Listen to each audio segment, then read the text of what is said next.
All right, hello everybody in Zoom land and here in the community room, Phoenixville Public Library, and welcome to tonight's presentation from the museum, Home Delivery in Phoenixville before Amazon.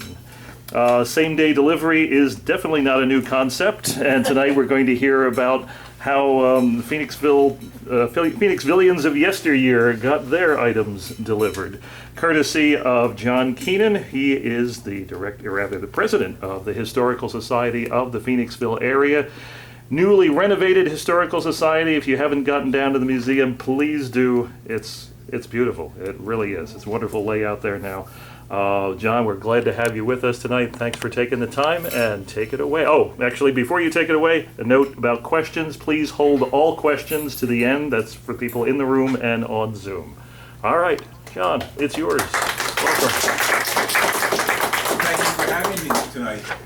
As far as this idea came out of just some of the old pictures we have and some of the old things that most people, it was way before my time, the whole idea of ice, having we always had a refrigerator. We never had to put ice in it. But we're going to be starting off there, and we're going to be starting off with going all the way back to 1842 was when the Knickerbocker Ice Company started.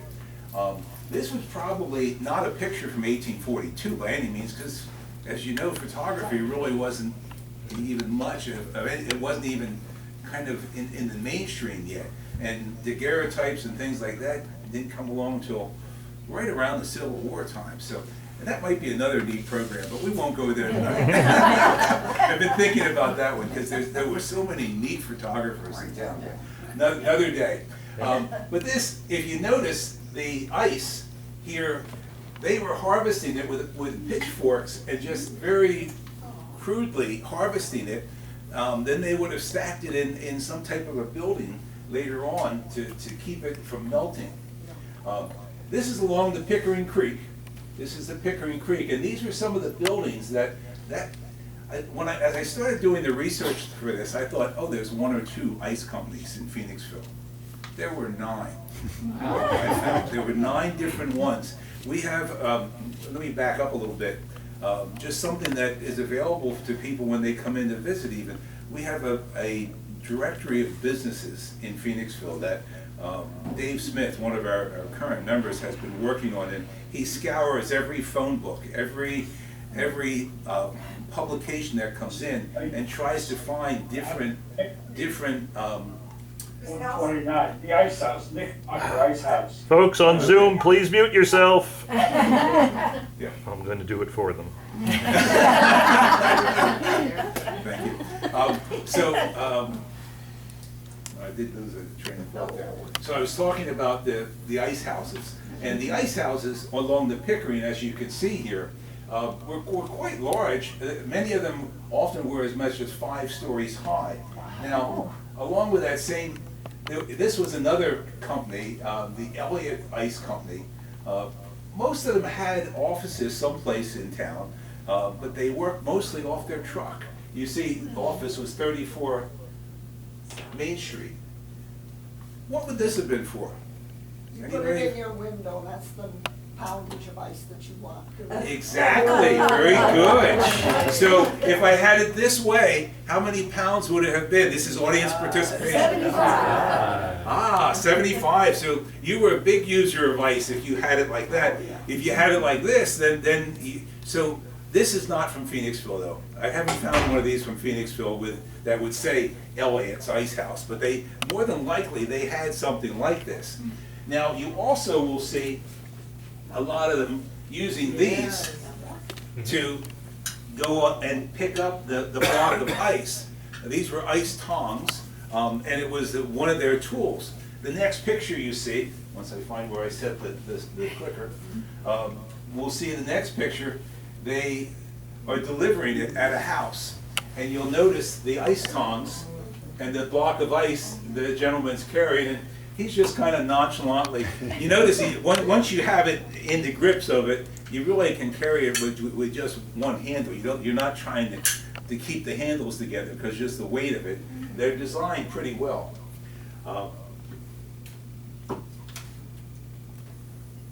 I don't know what business or what home that is, but it was in downtown from what the records show. So in 1903, this was the ice dam right here. And you'll notice that everything behind the ice dam would have been where the water would have backed up, and they would have then cut the ice out of that once it froze. But in 1903, they had, just like we're having all the time, high water. You hear about it in the news all the time, but it was so much that it broke the ice dam into pieces, and when the water flooded after that, it knocked the bridge. Here's where the bridge should be, and it just knocked it over to the side.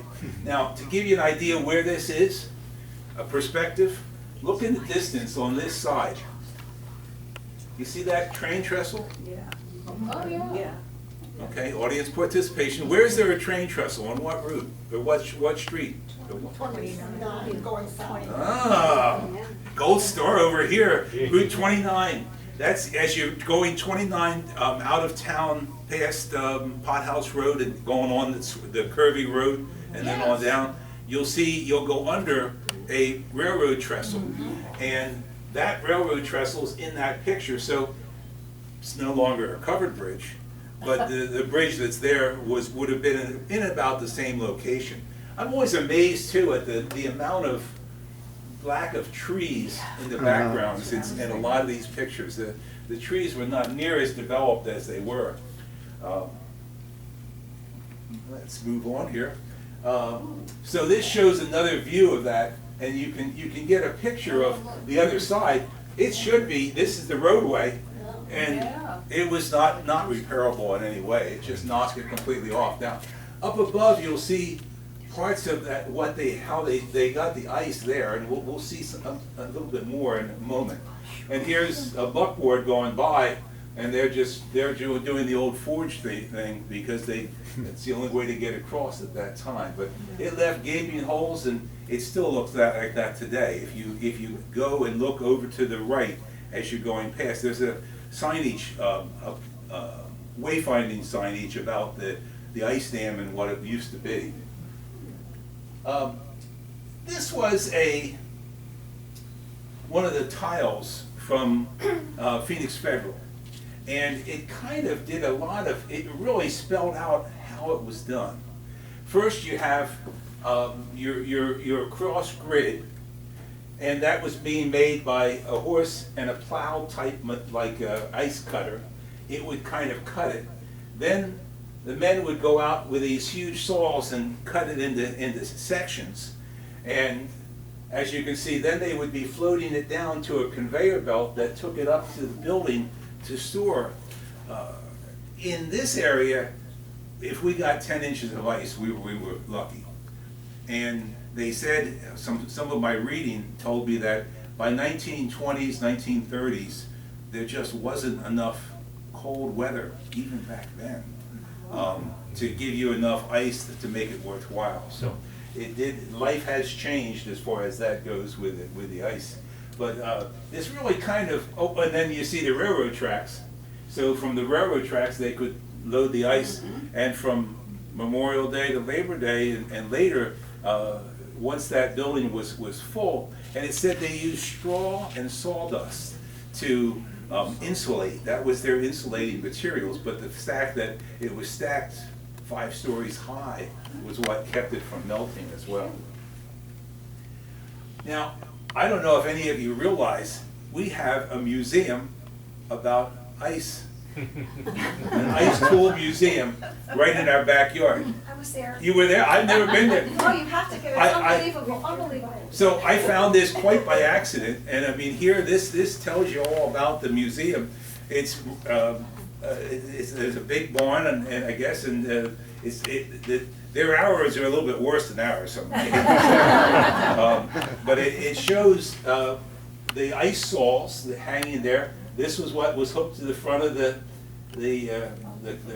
horse, and then the ice boxes that you would have put the ice in on top, and it would have dripped down to a bucket that you'd have to empty on a regular basis. So, ice was a big business back then. I was amazed at how big a business it was. I knew it was was big, and the other one you'll see I brought in a lot of artifacts, was milk. But we're going to get to milk a little bit later on. We're going to move on, and these are the best pictures. This is what got me started, because I started finding all these different pictures of these. This was the dry goods, and I had to look up dry goods because I was like, well, what are dry goods? Flour. What are dry goods? Yeah. Flowers. What are they? Clothing. Clothing, bedding, Flour. Pots and pans. pots and pans. It was basically anything that wasn't food. Oh, You know, for the most part, but I mean, you can't carry a lot in that wagon either. So I don't know if it was by, you know, them ordering, but I went to the database of businesses, and I found out that Swiceford Dry Goods was, they not sure that the total number of years, but I know 1915 was one of the times, and that certainly dates that wagon about correct with that. Everybody loves ice cream. Ice cream was big back then too. This was Hoffman's ice cream wagon, and there's a couple other pictures of this, and there's some other things with that. But again, they would just, you know, it didn't have the jingle and the fancy music going to draw the kids over. But I imagine they probably had a bell or something that they would have. Hoffman had a brick and mortar place as well, and that was at 200 Gay Street. So we were trying to look at 200 Gay Street. I guess that was close to Washington Avenue, from just looking in some because I googled 200 Washington, and it showed it right about that area. But I don't. That's one I don't remember. 1929, that's probably a good reason why. Many of us remember that, unless you're ready to become a centurion. But I imagine it was there past 1929, but I do remember, I think, Candyland. I don't know if any of you, and there were other places. Most of your dairies also were the places that you went for your ice cream, at least I did when I was younger growing up. So this is the newspaper, and so this came from someone had clipped this from the newspaper that's set July 29, 1996. It certainly isn't 1996. And I couldn't find this name in our database, so we're going to have to do a little more research on that one. But it does say that they were a baker. So, and the newspaper article said bakery on Bridge. So what I need to do is go back to the microfilm, pull up that date, and just see if it tells me any more about it. But for this one, I just didn't get it. There were a lot of things I looked up, but that's one I didn't get a chance to get back to. Again, the families, it was a family affair when they were doing a lot of these different things. This was bread and cake. And Linda said, "I've never heard of a man by the name of Mule, M-U-E-L, or how." And then she went. She was going to say, I think it must be something else. And then she looked on the over on the name, and then there's S. Lang. So maybe his first name was something else. So again, you know. I was watching American last week I was watching American Pickers, and they went into this garage where they had a wagon like that, and from the Italian family that came over, they started making bread, Sure. and they would deliver their bread all over town with the wagon, and they Yeah. still had the Oh, wagon. yeah. No, I mean, it looks like they had a big family, and I imagine that gentleman either was a relative or.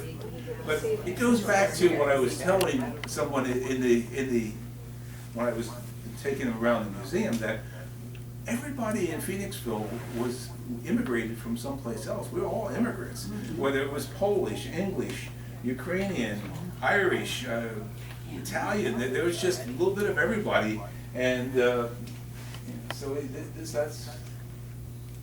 Another bakery a little bit later on, 1938, was John Doblin. Again, I love the truck, it's just, and I was able to date it by the database. But there's all these different delivery and home delivery in most cases. In this case, well, this one must have been out of its way because you see this one's all the way from Pottstown, but this I put it in because it's a very recognizable background. Not that, I guess it's only recognizable. Anybody? Nobody? The car? No, No, the background, the building. The building. That's Bull Tavern. Oh. Or what we know as Bull Tavern, it's now the veterinarian hospital. Yeah. All right? I'm pretty sure so this would be 23. And in my lifetime, I don't remember it ever being quite that close to the road. But I'm pretty sure that is what that is. All right, here we go. Now we're in the meat market. So we've had the dry goods, we've had the bakeries, and now here's the meat market. So this one, they had a storefront at 109 to 111 Main Street, but he also took his show on the road and did home delivery. You notice how damaged this picture was. 1897. You know, we all look a little damaged from that age. You're that old. But as far as we did try to do a little bit of cleanup on it in Photoshop, and these are sometimes, and we're not changing history. All we're doing is taking out some of the scratches and so forth like that. So sometimes we will do that to make it a little better. Here's the same man, James Irick, or however you say it. I'm not sure if I'm pronouncing that right. So this is 4th of July. He had a booth down on Bridge Street, and he was selling his meats down on Bridge Street for the 4th of July. Continuing with the meat thing, again, this is M. period, so I'm not sure his first name again, but it was PFAU, and I'm not even sure how you'd pronounce that, but it was, but you can see that they had storefront, but then once somebody wanted something, you know, and they didn't pick up a phone at this point, I don't think, and maybe it was later on the phone, but they must have told him that they needed XYZ in the meat department, and they would bring it along over to them. Okay, so now we're hitting the dairies. All right, so I did bring quite a bit of dairy, and Showalter's was one of the larger dairies in town. This was one of their wagons that they would go, and I'll ask a question about the little girl in just a moment, but here their fleet of trucks, and you can see there were a lot of trucks. Now, I'm going to point you over this way. I'm going to put that down right now. This wasn't a Showalter's box, but their box looked exactly the same. It was kind of a grayish color like that, and it had little things so that when you opened it, it didn't bang on your porch or your door or wherever. Why would they have been? So the milkman would have come, and he would have put full milk bottles into there just like I just did. What was its purpose? Why was it there? To keep it cold. I'm sorry? To keep it cold. To keep it cold, especially in the summer. To keep it You were from keeping freezing. it cold, but in the winter, Keep it from. what did it do? Keep it from freezing. Kept it from freezing as well. So it was essentially an insulated box. And you'll see most of our things that I brought today, or many of them will have either a place where it came out of, so I know where to put it back. So, and so as far as most of these are actual artifacts, some of them have actual toe tag numbers, and everything when something comes into us is given the date it arrives to us, and then it has an accession number. And that accession number, we can then go on a program called Past Perfect down at the society, and we can look up what the item is. Usually there's a picture of it, not always, and most of the time we can tell exactly where it is in the building.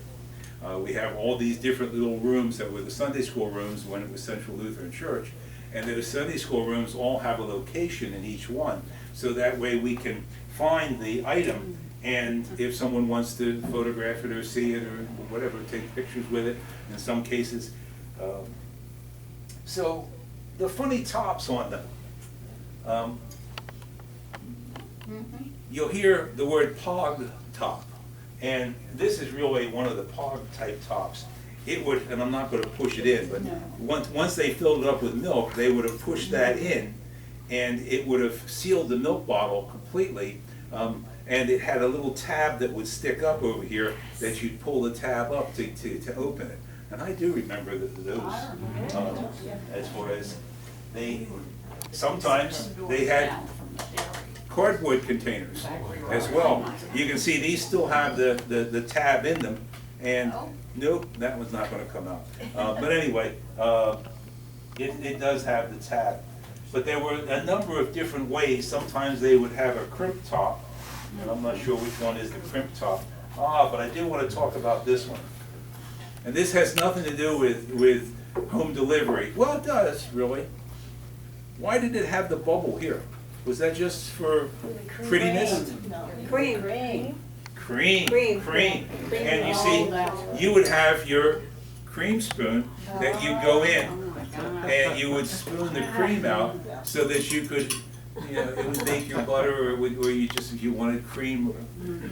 So anyway, just some milk history, if you will. As long as we're on that, then, so how about this guy? Ice cream. What is it? Lard or butter. Lard or butter? No, they Could put be, but it wasn't. No. Cheese. Yes. They put cups in there and put ice cream in there. Sure, That's now a this is quart. not the right That's box for it, but That's you'd a- put a box that was the exact same size as this inside here. And that way, when you pushed, and you would force your ice cream into it, because if you paid for a pint, you wanted a whole pint. You didn't want a partial pint. So they would do that, and then when it was, they could pack it in tight because it would go in tight against the metal, and then you could take it and just fold it up, and you went home with your pint of ice cream. It came in pints. For those of you that were, but this would be tough because at home, once you got it home, you might not have had a way to keep it frozen. So, I don't know. How many of us have had trouble with a pint or a half gallon of ice cream at one time? Anyway, we won't go there. All right. Anyway, back to home delivery. Here's a picture of one of their trucks that was a postcard. We don't have this postcard, but I noticed down here it said 2228. Well, if you notice, the phone number was 2228. It was a 4-digit phone number back at that time when that kind of a truck was running around. But Showalter's was probably one of the biggest deliverers in town. There's one more picture of the whole operation. What is the building today? Stove shop. The stove shop. So those of you know Pot House Road where the stove shop is, so that's the stove shop building, for those of you that did know that. All right? So again, I said the little girl. So we're ready for the little girl. What's the little girl's name? Louise. Louise? Louise? Close, not really close. There was two of them. There was two girls. Two girls, yeah. Joyce and Louise, wasn't there? What was it? Joyce and Louise, she said. Joyce? I think it was Grace. Grace. Oh, From what I Grace. found in Grace. the It is history Grace. books, You were right. it was Grace Showalter. Yeah. And I think she was, I can't remember what age she was, but Grace's father was Russell Showalter in the Showalter hierarchy of family. But that's what. So now my question is, how many milk or dairies were in Phoenixville? Or well, let me go Phoenixville area, just so we don't get too. Sunny Slope. Yes. Daggers. Well, Daggers, yeah, so that's two. Phoenix, But right? anybody know how many total? Oh, no. So Daggers are right here, and here are the Dagger bottles. They were actually, some of them were in Phoenixville, some of them were in Montclair, I believe. But that's two. Sunny Slope. Let's see, it's going to be, oh, before I do that, one other one. What is it? So I found this, again, this is one we don't have, but I found this online. Showalters have a pretty substantial blog that the family has found items, and so they found this, Showalter's Dairy Products, a perfect combination. They made green spot and milk and different things. What is this mechanism?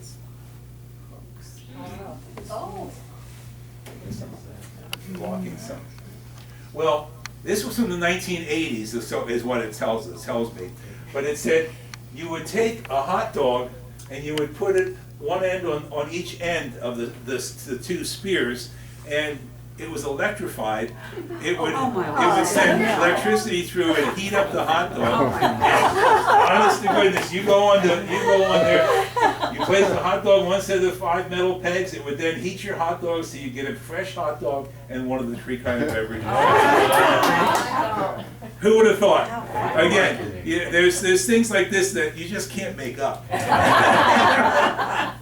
But it's kind of fun. What were the other 2 beverages? The green spot? Green spot was like an orange, I think, wasn't it? I remember a little bit about it, but I can't remember even what it tastes like. I think that was like either a chocolate, but by just the color of it, I'd say it's a chocolate milk, because I don't think they ever did iced tea or anything like that. All right, so, wait, there's 2 more before we get to that. I forgot about this. So I don't think this was a Showalter's truck, but you know how they say don't cry over spilt milk? But here's, as far as, you can see the Atlantic Station in the background. The Atlantic Station is a Sunoco station right down from my house. So you'll see it in this next picture. This is looking at it from a different angle. And you see the mansions over here that were on Nut Road. And this was the station coming out. The red light in Soco Bag would be right on the other side there. So that would give you a little bit of a picture of where we were and what we're talking about. All right, now I think it's the dairy time. So Phoenixville Area Dairies. Phoenixville Area Dairies. Say that fast. All right, so the first one we already have is Deggers. All right, we know that Deggers is one of them. I put them in alphabetic order by the family name. By the way, by my count, there are 7, but the 7th one, it's really Spring City. And so we're Phoenixville Area, and so this would be, so anyway. Robertus, and I don't know where some of these are even located. So that's something I might want to do for a future, adding to this. There was Hartman Dairy, and all these are up here, someplace here on the table, and they used Guernsey milk. I don't know how it made that difference. We had Chaz C. Lewis, was a Phoenixville dairy, and my grandmother's name was Lewis, and I said to Linda, I said, I wonder if that's a relation. Could be, I don't know. We had Maplecroft Dairy, which was up by, they called it Valley Forge, but really, it's top of the hill there behind the golf course. Showalter's Dairy, which was the big one which we talked about, and the last one would have been Sunny Slope Dairy. And Sunny Slope Dairy is the one that, Springford Historical Society is where I found out exactly where that was located. And as soon as I saw the picture of it, I can remember going there for ice cream many a time. It was the one, and maybe some of you even remember, their rooftop at one point in it, probably 50, 60 years ago, maybe more, they had a miniature golf on the rooftop. I don't know if anybody. Anyway, I'm showing my age. Okay. All right, moving on. So this is another delivery, and it wasn't home delivery yet, but this was delivery of white sewing machines to the Keenan Brothers store. And it says $3,500 worth of white sewing machines, and it was two wagonfuls. When we go into their store, they had their store at 248 Bridge Street. Now, I don't know that they delivered. They were photographers. They were the ones we get a lot of these great pictures from, because they took many pictures with a 4x5 view camera, and then they wrote down every single thinking picture, like 1,500 pictures they took in their lifetime. And that would have been one of those where you have to throw the black hood over, you look through the camera, get your sign, then you put the film in, expose it, and then, anyway. Again, that photography could be another exhibit sometime. You wait and see. All right, but if I go all the way to the back of this store, I don't know if you can see, here, white sewing machines. Nothing like when you take something with a 4x5 negative instead of a 35mm negative, 4x5 inches we're talking about. you get a really clear picture that you could make this big and you can still read, you know, things like that on it. So that connects the white sewing machine order. Did they store it in there? Heavens no. But right down from them, and much later, 1919 was when they started. The McCarrigers started their furniture business. They were in their 20s. I read quite a bit about them as I was going, and you'll see some of the pictures of the showrooms.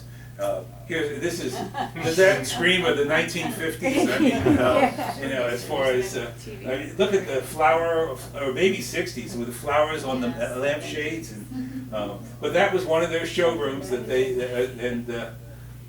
I don't think she moved too much. But you can see that each area, each floor was laid out for a showroom, so you could go find what you wanted, and then they would home deliver it to you. So home delivery before Amazon, you know, most of the furniture stores do now, but I bet they delivered it a whole lot faster. And I bet Frank, who's muted, he can't talk right now, he's on the Zoom. I bet he has some of the same lamps in his house. That's right now. That's all right. Now, don't take them off mute. Oh no. But again, look at this. One of the things we have very few pictures of are interior shots. And whenever we have some interior shots like this, it just tells you a little bit of the story. Now, how many remember when the walkway that connected the McCarrigers buildings with each other? Right? This is Prospect Street, and there used to be a real high, it was third story, walkway or connection that connected that building with what is now the where you can work in Bridge Street, right here. Okay, this was the other building that's now you can rent an office space in that building.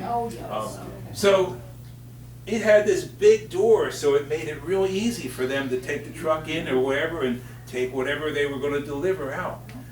What was it before McCarriger in 1919? It was like the firehouse. No, the good guess, because of the big door. It was the livery stables. And it actually has, and I know it doesn't anymore, I don't think it does anymore, I can't say I've ever been in it, but it used to have a ramp that would go up to the second floor so they could park either, you know, different wagons or buggies. And anyway, again, we've gone from one thing to another, but sometimes I like to connect the dots of what was there before and why did it have a big doorway like that at one time, and now it looks completely different again. So there's the McCarriger truck, and so after 41 years, they did sell out, and here they sold to a firm in York that was a much bigger furniture retailer. They had a number of stores, and this was the letter that the McCarriger family sent out, and they offered a 25% discount. This was when they first announced that they were going out of business, and I'm sure a lot of people, you know, were very saddened at that time. And then this was the article in the newspaper that talked about Jack Bamberg, who became then was running the furniture business. And I know what somebody's going to ask me is, when did it end?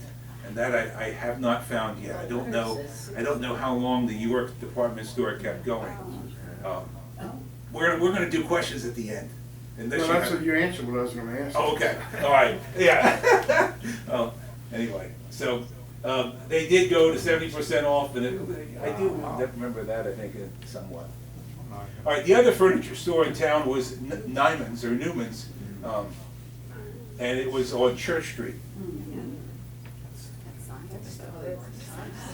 Home delivery. Again, going back to home delivery. So this is, if you notice, these were full of coal, and they're not dumping coal into the tank trucks, but they also ran people's mobile oil, so there was oil delivery and coal delivery.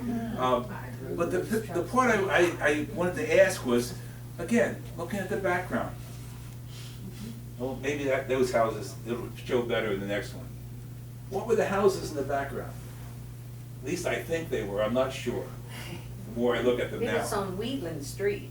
Was it on Wheatley? It was on Wheatland. My dad worked for them. Okay. I rode in many of those I trucks. thought when I first looked at those buildings, that's cool. They're behind. I thought that it was Nailless Row, but it wasn't. No. I'm at the wrong spot Went then. from there. Okay, all right, good, Where good. Rittenball is now. Oh, okay, okay, on Wheatland, okay, yes. Anyway, so coal was a big thing to be delivered. And here's another one. This is that little shed that they were just in the news recently. They want to move down from the Borough Hall. As far as it was the office for the lumber and coal mill, Towers and Gottschall. But I believe later on it became part of the scales. It had the scales to weigh the trucks. Shannon's. Shannon's was one of our big lumber yards, and yes, you could always get lumber and things delivered. You still can today, unless you go to a Home Depot or Lowe's. Then you have to do the delivery. But you go to Teg. Are those mustaches real? Yeah, they were getting ready for a dogwood parade. So they one of them must have had this car, and so they were trying to I believe it was for a dogwood parade. I'm not essentially sure, but it was kind of a fun picture. And while I was on lumber yards, then here's Andrew's millwork and lumber yards, which I believe again became Phoenix Lumber, and then later it became Teg Lumber nowadays. But again, home delivery before Amazon. Now some of these next couple, some of these are a little tongue in cheek, but before I do that, let me go to this one.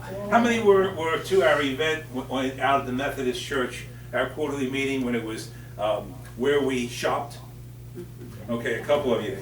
So Joan Sikorsky was one of the daughters of Whitey's, and she told a story about Christmas Eve. It snowed so much there was a blizzard. And they had all these kids' toys. That was back when they had Toyland. And they had all these kids' toys that were put away on layaway, and the parents couldn't get in to pick them up because, I mean, it was deep. It was deep. Well, the neat thing about it was they had they couldn't get in. Now this shows Whitey's, but this is a much newer picture. I don't have a picture that goes with it, but I wanted to show Whitey's. But it was Phoenix Hose, Hook, and Ladder that came to the rescue, and the firemen came out. They took every one of the layaways and they delivered it to the families that day, so I mean that is the ultimate of home delivery. I'm not quite done yet, but that is the ultimate of home delivery, and it was a great story that she told at that, and we just never know what's going to happen with those when we do those, where we ate, where we shopped. And I can't remember the first one, but they're working on Where We Shop 2, which I heard was going to have the coffee cup and arts. So there's one coming up this March, so stay tuned for that when it gets there. All right, talk about a little tongue-in-cheek. This is this is what you didn't want, but at the same point, this is what funeral directors did in the day. This was Nyman Funeral Home, and they actually would bring the hearse, take the body, and and oftentimes it laid in state in your home for 4 days, 3 days, a week, and then they would take it to the grave. But the hearses and some of the wagons were just so cool. And I guess it's home delivery in a way. It's your last delivery, but I know. Oh well. But anyway, there's one more hearse, and then we'll move on. Wow. A lot of your businesses in town, Phoenix Iron and Phoenix Steel. Look at the size of that girder. You know, we think of the tractor trailers of the day being big, but how did you turn corners with something like that? Now that's not being home delivered, but it's being delivered someplace. I mean, how did they lift that off of that trailer and put it wherever it was going? It looks like some type of a boiler. And I know the next one, this is coming from Heine Boiler, but again, Look at the size of that, and they probably had to reinforce that wagon with I-beams and stuff or at least steel and I mean, there's a bunch of horses pulling it to move that boiler to wherever it was headed.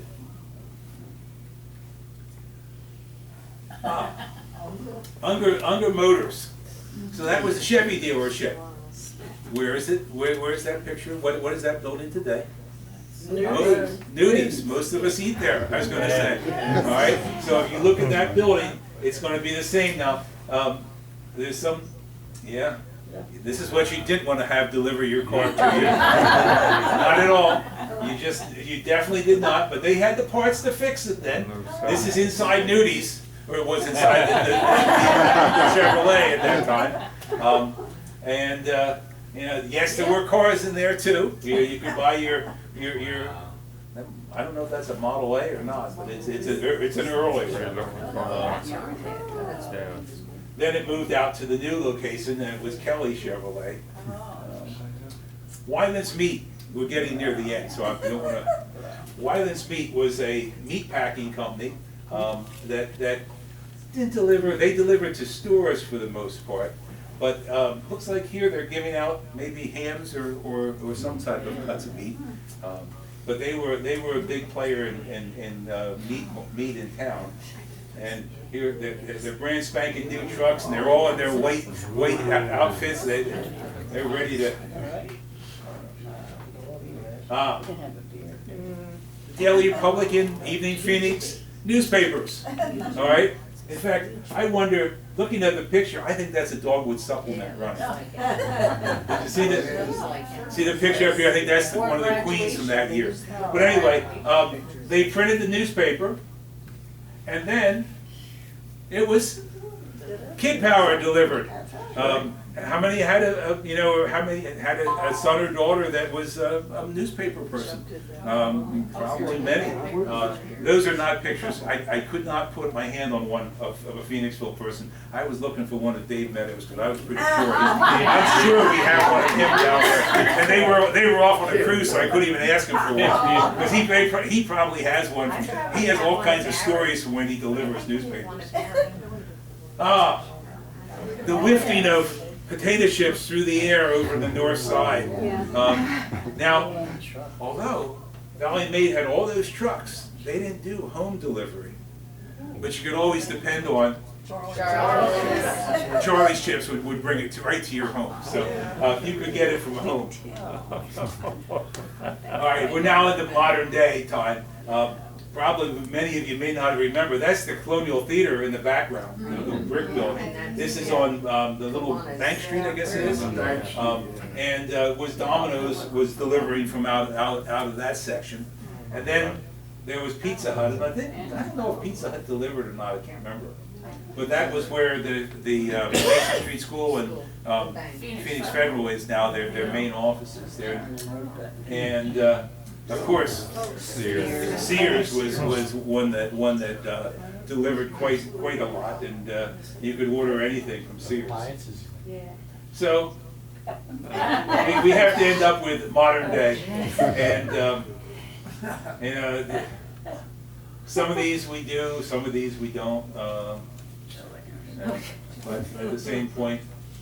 No, they just have to come So that's where I'm going to draw it to a close today. I hope you enjoyed some home delivery in Phoenixville before Amazon. But before we do, I have one shameless plug.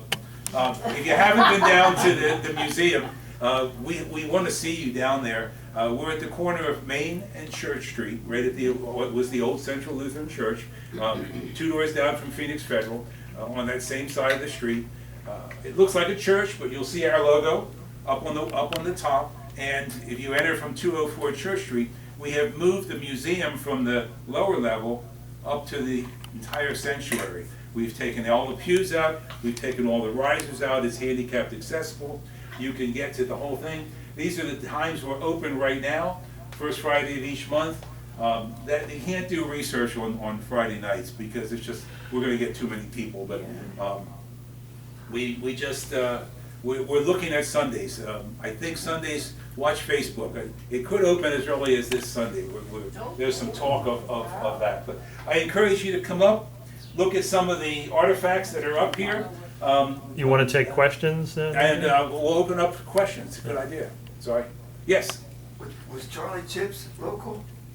Charlie's Chips was not made in Phoenixville, but they delivered to Phoenixville. Okay. I know I had a couple of different people that told me when I was showing them around the Valley made potato chips, they were like, yeah, but they never delivered, but we can always get our tin of Charlie Chips refilled. So, go ahead, questions, other questions? Folks on Zoom, feel free to unmute or type in the chat. Oh, there we go. Here's a question. Where was the dairy in Montclair? That's a good question. Anybody know? Did anybody know? I'm not gonna, when I don't know, I'll say I don't know, and I don't know. I know Bob Degger was one of the big players in the last 20, 30 years of the Historical Society, so I can find out for you. I'll try to find out, and when you stop down, you can ask me, and by then I'll make well, that's another shameless plug, wasn't it? Any other questions? Yes? What was it like with the phones back in the day? It looked like there was one phone number was only 3 numbers and another phone number was only 4 numbers. What was it like when phones first started? Well, in many cases, and somebody maybe can help me with this, but I believe it was called a party line in many cases. So that you might have 2 or 3 people picking up and listening to your private conversation or not so private conversation. So, but as far as it went through a switchboard of some sort that when you dialed it, it didn't have all the relays, I don't think, and maybe by the time it got to 4 digits, it did. Yes. I think you had a certain number of rings that Yes. signified that it was Sure. your call Okay. coming in. Like I think ours was 2 rings. I don't know why. Okay. And the switchboard was next to, switchboard place was next to the post office, that building. Okay. Well, I can give you a funnier story with that, with Western Union. Western Union was in where the JCs are today, 8 Gay Street. Right. And Western Union was there, and we were, we would meet there when JCs, and this is the 70s and 80s. And one of the things that the ladies organization was called the J Sets, and they always were saying, we got to get a bathroom in here. This is, or the meetings are going to have to be much shorter. So we decided we were going to put a bathroom down in the basement, and we went down in the basement, and there was a piece of wood about the size of this TV, and it had all these wires hanging out of it, but it wasn't plugged into anything or anything like that. So we did see one line that went down into the ground that was about this big around. We took an axe at it. No sparks or nothing, but we cut it. We just cut it off at the base, and then we carried it out, and they threw it in the dump, and we ended up building the bathroom down there. But I don't know if I was president or I was somehow one of the officers that got the phone calls. And so I get a call from Bell Telephone at that time. And they said, we need to get in 8 Gay Street. We think we've diagnosed an outage entire downtown to that building. And I said, oh. Yeah, we can get you in, but I said, I have to tell you that it was the old Western Union building, and we took a piece of equipment that was dead. Well, we thought it was dead. We took it out with a hatchet or an axe. I said it went to the dump on Saturday, and I said, if you need to still get in, you can. But he goes, hearing that, I don't think we need to get in. I never heard back from him. I mean, it was one of those things that you wouldn't think that something like that was live. It must have been live. Anyway, sorry, that was not even really part of this talk at all, but it was just a good story to go along with the phone question. Any other questions? Somebody had a comment about Guernsey milk. Guernsey milk is high in cream content. Oh, okay. There you go. Thank you. Thank you. I'll add that in the next time I give this presentation. Yes. How long did it take you to put this together? It's one of those things that this last, I will say, from January till June 1st was like, there were some 40 and 60 and 80-hour weeks, I think, in there, because when we got, the contractor gave us back the building, and the contractor, Dolan, did a wonderful job. And I can't say enough, but they gave us back the building, and we got the elevator probably mid to late January. And we're all standing up there, and we're in this big open space, and there's stained glass windows on every wall. And we were looking around, and we're like, downstairs, it was almost, there were hardly any windows. We had all this space to put stuff up on the walls and so forth like that. And the first 2 months, we had to design partitions and spaces to make places to put things up and display things. We had showcases, but we had to move the showcases to intermix with some of the people were so creative.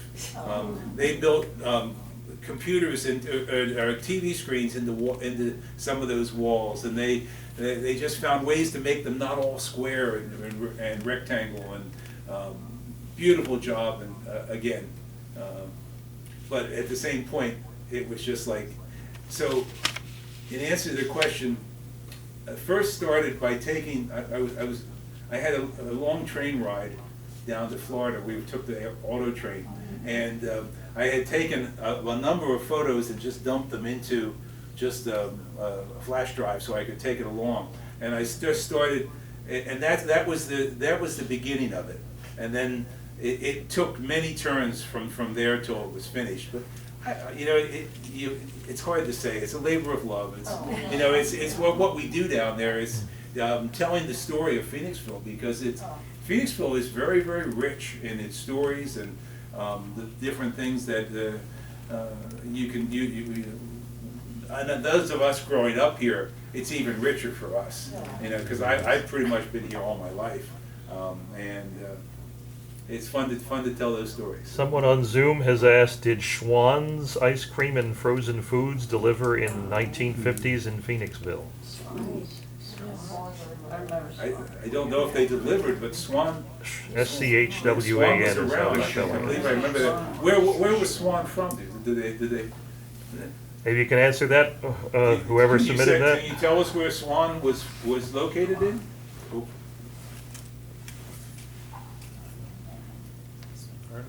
While we're waiting. Don't know is the answer. Okay, all right. Well, I bet we can Google it or look it up and find out. I'll see if I can find out. Maybe they ended up adding eight dairies. But I thank you for coming this evening. Oh, one more. Yeah. So this is not as much a question, but many of you know that as of maybe a week and a half ago, that Phoenixville was named the #1 little town in the nation. Yes, that is true, and it's all the little Town and niches country. and little eating places, the food, the stories, and the rich. Again, we're such a diverse community with all the different nationalities and that we have here. It's a great place to live here. Again, Great. I thank you very much. All right. Stop now.